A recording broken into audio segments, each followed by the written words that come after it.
So when the Mets wanted to sign you, had they scouted you to pitch or play the infield? They were looking at me as either a catcher or an outfielder. The catcher. Yeah. Wow, And, big catch.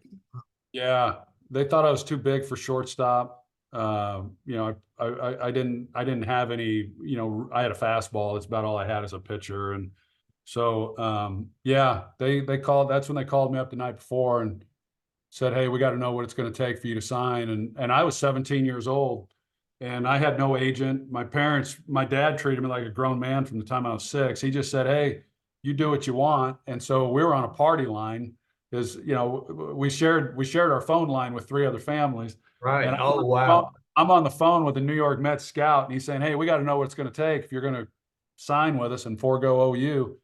And I said, "Well, $200,000 is what it's going to take." And I didn't even know what $200,000 was at that point. He said, $200,000. Said Darryl Strawberry doesn't even make $200,000. And I said, "Well, if you want me, that's what it's going to take." And he said, "You have a nice career at Oklahoma." Right.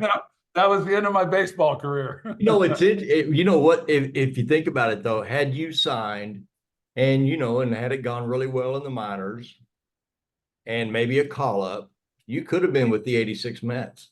Yeah, You yeah, could that have would been have. with the wildest baseball team of all time. Instead, you played for the wildest football team of all time. Yeah, that baseball route, that's a tough road. I mean, Mike Colpit, I don't know if you know that name. He played at Old Mulgee. He was a year ahead of me.